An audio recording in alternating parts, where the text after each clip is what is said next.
Dear aspirants, your most welcome to ours YouTube family AB judiciary zone. इस session में हम लोग कानूनों के निर्वचन इंस्टीट्यूट ऑफ इंटरप्रिटेशन के एमसीक्यू टाइप के क्वेश्चन को सॉल्व करेंगे। यह हमारे वीडियो का तीसरा पार्ट है। इसके पहले मैंने 2 पार्ट में एमसीक्यू के क्वेश्चन को सॉल्व करा दिया है। आप लोग प्लेलिस्ट से उसको देख सकते हैं। इस बुक में मेरे पास कुल 219 क्वेश्चन है, तो मैं कोशिश करूँगी कि आप लोगों को पूरा सॉल्व करा दूँ। और भी स्टेट के प्रीवियस ईयर क्वेश्चन पेपर को देखने के लिए आप लोग जुड़ सकते हैं इस चैनल के साथ। आइए देख लेते हैं क्वेश्चन को। क्वेश्चन नंबर 89 से स्टार्ट करना था, 88 तक हो गया था। पढ़ लेते हैं। सारवान विधि उदाहरणार्थ भारतीय दंड संहिता 1860 के संबंध में निम्नलिखित कथनों में से कौन सा कथन गलत है, देखना है। पढ़ लेते हैं ऑप्शन। ऑप्शन ए, सारवान विधि अधिकारों एवं दायित्वों को परिभाषित कर इनका विवेचना करती है। ऑप्शन 2, सामान्यतः इसका भूतलक्षी प्रवर्तन हो सकता है। ऑप्शन 3, सामान्यतः इसका भूतलक्षी प्रवर्तन नहीं हो सकता है। ऑप्शन 4, इसका कठोर निर्वचन किया जाता है। यहाँ पे राइट आंसर है ऑप्शन नंबर बी, यानी कि 2, सामान्यतः इसका भूतलक्षी प्रवर्तन हो सकता है। यह कथन गलत है। नेक्स्ट क्वेश्चन है 90। कोई भी व्यक्ति विधि के ऊपर नहीं है, निहित है। ऑप्शन ए, अनुच्छेद 13। ऑप्शन 2, अनुच्छेद 14। ऑप्शन 3, अनुच्छेद 15 एंड ऑप्शन 4, अनुच्छेद 16। यहाँ पे राइट आंसर है ऑप्शन नंबर 2, अनुच्छेद 14। नेक्स्ट क्वेश्चन है 91।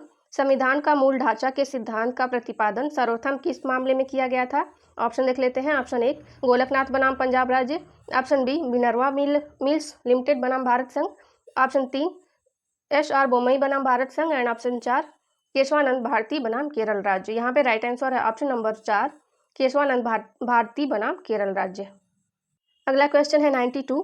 उच्चतम न्यायालय द्वारा अपने किस निर्णय में यह अभिनिर्धारित किया गया है कि आयकर अधिनियम 1922 तथा असम कृषि आयकर अधिनियम 1939 साम्य विषय वस्तु के होने से धारा 19 को निर्वाचित करने के लिए पूर्व की धारा 22 से सहायता प्राप्त की जा सकती है? ऑप्शन देख लेते हैं। ऑप्शन 1, राज बजरंग बहादुर सिंह बनाम Thakurain Bhaktraj Kaur. Option 2, Rajkot municipal corporation बनाम गुजरात राज्य AIR 1997 Gujarat. Option 3, TMA foundation बनाम कर्नाटक राज्य। ऑप्शन 4, असम राज्य बनाम P बडुआ। यहाँ पे राइट आंसर है ऑप्शन नंबर 4, असम राज्य बनाम P बडुआ। नेक्स्ट क्वेश्चन है 93। संविधियों के साधारण नियम के अनुसार न्यायालयों को संविधियों की निर्वचन शाब्दिक व्याकरणिक निर्वचन से करनी चाहिए, लेकिन किन परिस्थितियों में निर्वचन के स्वर्णिम नियम को प्रयुक्त किया जा सकता है? ऑप्शन देख लेते हैं। ऑप्शन 1, जब संविधि में अर्थ आधारित त्रुटि हो। ऑप्शन 2, जब संविधि के मूल पाठ से ऐसा अयुक्तियुक्त, असंगत या अर्थहीन परिणाम निकलता हो जो विधायिका का आशय हो ही नहीं सकता था। ऑप्शन नंबर 3, जब कोई असंगति, निरर्थकता, अस्पष्टता, अयुक्तियुक्तता या अन्याय होता हो या अमुक प्रावधान के एक से अधिक अर्थ निकलते हो। यहाँ और ऑप्शन नंबर 4 है 1 या 2 या 3। यहाँ पे राइट आंसर है ऑप्शन नंबर 4, 1 या 2 या 3। नेक्स्ट क्वेश्चन है 94। विधि के निरसन का क्या तात्पर्य है? ऑप्शन देख लेते हैं। ऑप्शन 1, वह विधि अस्तित्व में नहीं रही। ऑप्शन 2, उस विधि के कुछ प्रावधान लोपित कर दिए गए। ऑप्शन 3, उस विधि के अमुक उपबंधों को अमुक समय के लिए प्रवृत्त होने से रोक दिया जाता है। ऑप्शन 4, उस विधि का निलंबन हो जाता है। यहाँ पे राइट आंसर है ऑप्शन नंबर 1, वह विधि अस्तित्व में नहीं रही। विधि के निरसन का तात्पर्य है वह विधि अस्तित्व में नहीं रही। नेक्स्ट क्वेश्चन है 95। सामंजस्यपूर्ण समन्वय अर्थान्वयन कौन से प्रसिद्ध सूत्र पर आधारित है? Harmonious construction. ऑप्शन 1, संविधि को संपूर्ण रूप में पढ़ा जाना चाहिए। ऑप्शन 2, विधायिका का आशय स्वयं को ही खंडित करने का नहीं है। ऑप्शन 3, समरूप अभिव्यक्तियां समान अर्थ रखती हैं। ऑप्शन 4, तत्कालीन व्याख्या प्रभावी और सर्वोत्तम है। यहाँ पे राइट आंसर है ऑप्शन नंबर 2, विधायिका का आशय स्वयं को ही खंडित करने का नहीं है। नेक्स्ट क्वेश्चन देख लेते हैं 96। प्रत्यायोजित विधायन किस किस्म का विधायन है? ऑप्शन देख लेते हैं। ऑप्शन 1, विधायी विधायन।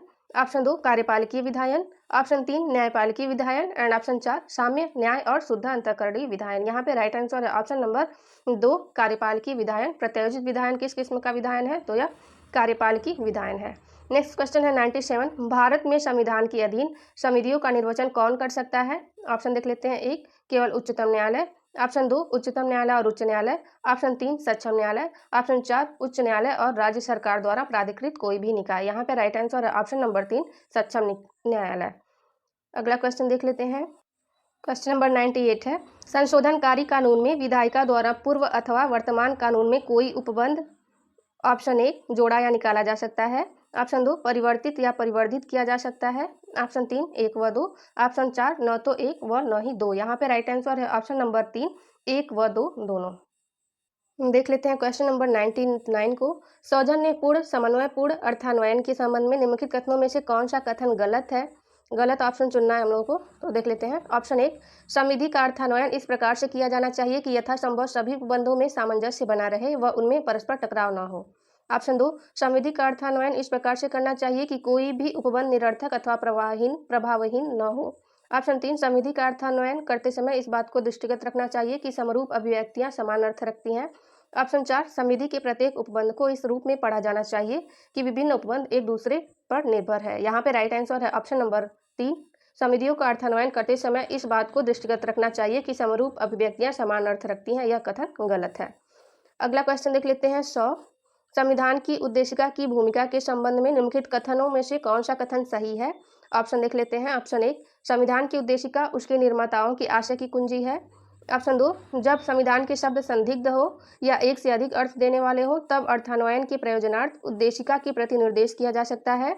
ऑप्शन 3 जब संविधान के अनुच्छेद की भाषा अस्पष्ट और असंदिग्ध हो तब उद्देशिका की आड़ लेकर अनुच्छेदों की शब्दावली पर कोई मुलम्मा नहीं, यहाँ पे गलत प्रिंटेड है, मुकदमा नहीं चढ़ाया जा सकता है। ऑप्शन 4 उपरोक्त सभी। यहाँ पे राइट आंसर है ऑप्शन नंबर 4 उपरोक्त सभी। नेक्स्ट क्वेश्चन देख लेते हैं। 101 कर विधि का निर्वचन किस विधि की तरह होता है? ऑप्शन देख लेते हैं। ऑप्शन 1 सिविल विधि की तरह। ऑप्शन 2 दांडिक विधि की तरह। ऑप्शन 3 भूमि सुधार विधि की तरह एंड ऑप्शन डी 4 श्रम विधि की तरह। यहाँ पे राइट आंसर है ऑप्शन नंबर 2 दांडिक विधि की तरह। नेक्स्ट क्वेश्चन है 102 देख लेते हैं। न्यायाधीशों का कार्य विधि की घोषणा करना है न कि विधि की रचना। निम्नलिखित में से कौन सा से सिद्धांत पर आधारित है? तो यहाँ पे राइट आंसर है इसका option number 2 just declare and us r. Question number 103 क्या भारत में अध्यादेश भी संविधि की परिधि में आते हैं? ऑप्शन देख लेते हैं। ऑप्शन 1 जी हाँ। ऑप्शन 2 जी नहीं। ऑप्शन 3 प्रकरण की परिस्थितियां पर। ऑप्शन 4 न्यायालय के विवेक पर निर्भर। यहाँ पे राइट आंसर है ऑप्शन नंबर 1 जी हाँ। नेक्स्ट क्वेश्चन है 104 प्रक्रियात्मक विधि के संदर्भ में निम्नलिखित कथनों में से कौन सा कथन असत्य है? असत्य देखना है। देख लेते हैं। ऑप्शन 1 प्रक्रियात्मक विधि सारवान विधि को प्रवृत्त करती है। ऑप्शन 2 इसका भूतलक्षी प्रवर्तन हो सकता है। ऑप्शन 3 इसका भूतलक्षी प्रवर्तन नहीं हो सकता है एंड ऑप्शन 4 उपरोक्त सभी। यहाँ पे राइट आंसर है ऑप्शन नंबर 3 इसका भूतलक्षी प्रवर्तन नहीं हो सकता है। नेक्स्ट क्वेश्चन है 105 निर्वचन की सीमाओं के संबंध में निम्नलिखित कथनों में से कौन सा कथन गलत है? देख लेते हैं ऑप्शन। ऑप्शन 1 निर्वचन के माध्यम से जन कल्याण को दृष्टिगत रखते हुए न्यायाधीश विधि की पुनः रचना कर सकता है। ऑप्शन 2 न्यायालय विधायिका को दोषपूर्ण अभिव्यक्ति का सुधार नहीं कर सकता है। ऑप्शन 3 न्यायालय विधायिका के तीसरे सदन के रूप में कार्य नहीं कर सकता है। ऑप्शन 4 न्यायालय संविधियों के किसी भी उपबंध में परिवर्तन आधुनिकीकरण या सुधार नहीं कर सकता है। यहाँ पे हमारा राइट आंसर हो जाएगा ऑप्शन नंबर 1 निर्वचन के माध्यम से जन कल्याण को दृष्टिगत रखते हुए न्यायाधीश विधि की पुनः रचना कर सकता है। यह ऑप्शन गलत है। यहाँ पे पूछ रखा है गलत कौन सा कथन है। अगला देख लेते हैं 106 जहाँ संविधि का कानून में प्रयुक्त भाषा के एक से अधिक अर्थ निकलते हो और उसके किसी वर्ग या समूह विशेष के हितों के संरक्षणार्थ निर्मित किया गया हो वहाँ ऐसे अर्थ को ग्रहण किया जाना चाहिए जो ऐसे वर्ग या समूह के लिए हितकर या लाभदायक हो। इसे संविधियों का क्या कहते हैं? ऑप्शन देख लेते हैं। ऑप्शन 1 हितप्रद निर्वचन। ऑप्शन 2 स्वर्णिम नियम का निर्वचन। ऑप्शन 3 रिष्ट नियम का निर्वचन एंड ऑप्शन 4 तार्किक निर्वचन एंड ऑप्शन 5 सामंजस्यपूर्ण समन्वयपूर्ण निर्वचन। यहाँ पे राइट आंसर है ऑप्शन नंबर 1 हितप्रद निर्वचन। पढ़ लेते हैं क्वेश्चन नंबर 107 सौजन्यपूर्ण निर्वचन या समन्वयपूर्ण अर्थान्वयन हार्मोनियस कंस्ट्रक्शन के संबंध में निम्नलिखित में से कौन सा कथन सही है?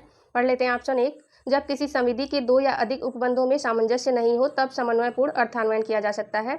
ऑप्शन 2 किसी विधि में विभिन्न प्रावधानों का सही अर्थान्वयन करने के लिए उस संविधि को समग्रतः पढ़ा जाना चाहिए। ऑप्शन 3 इसे सुसंगत बनाने के प्रयोजनार्थ सभी के संविधि के एक उपबंध का अर्थ उसी संविधि के दूसरे उपबंध के संदर्भ में अर्थान्वयन किया जाना चाहिए।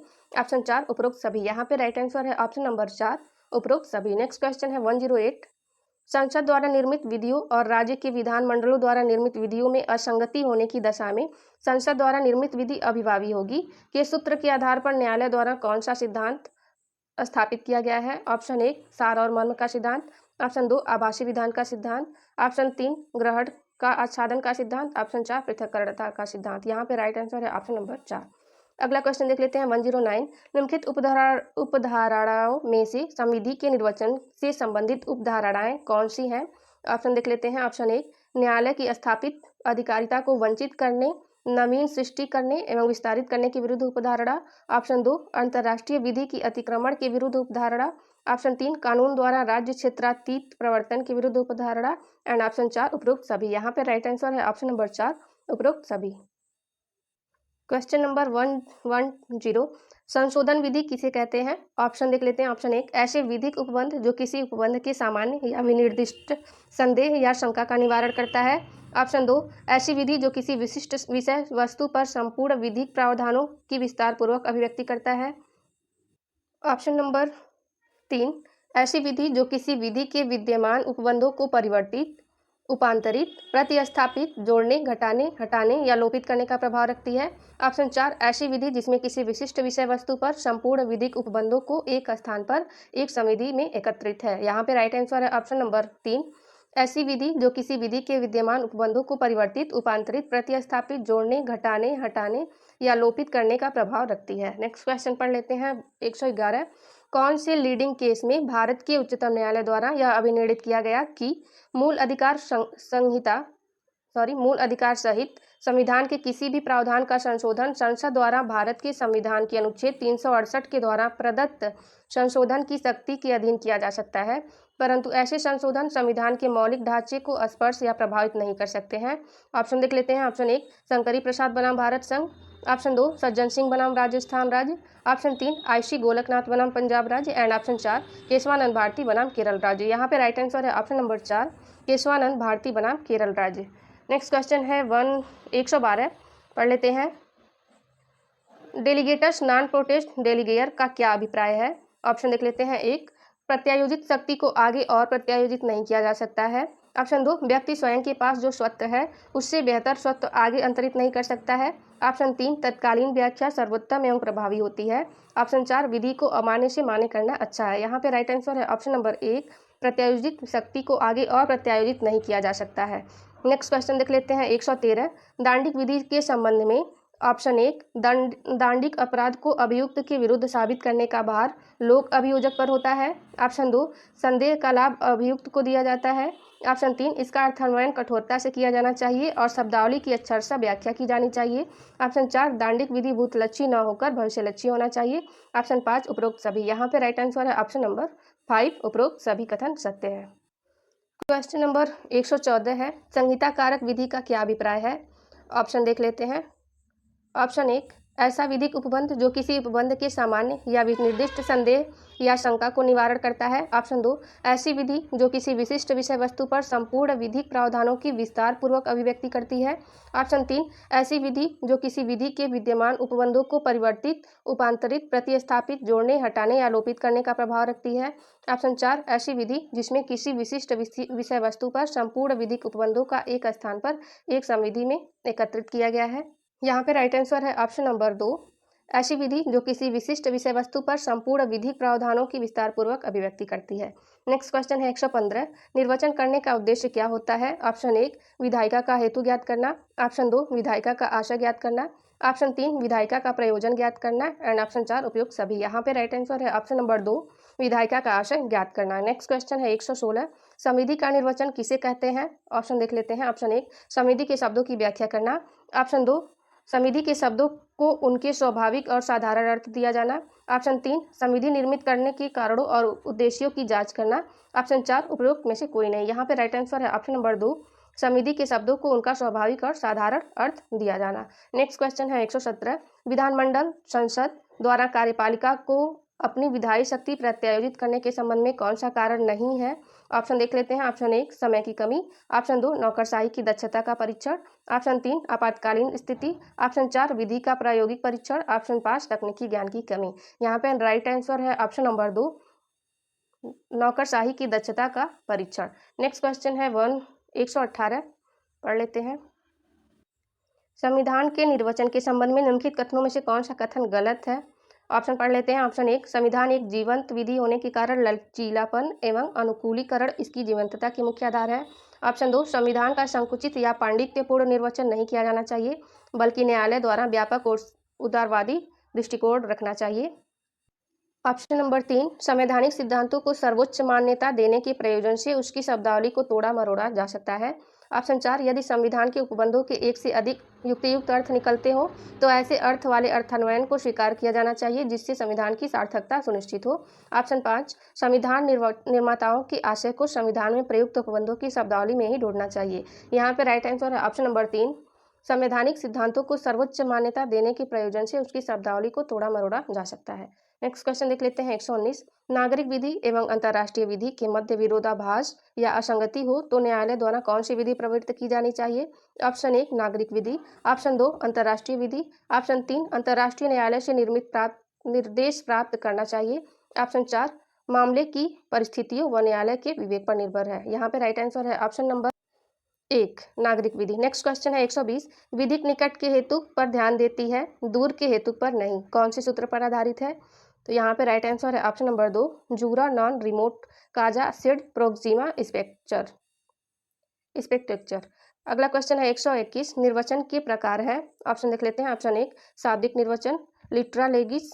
ऑप्शन 2, उद्देश्यपूर्ण या तार्किक निर्वचन सेंटेंसिया लेगिस। ऑप्शन 3, 1 व 2।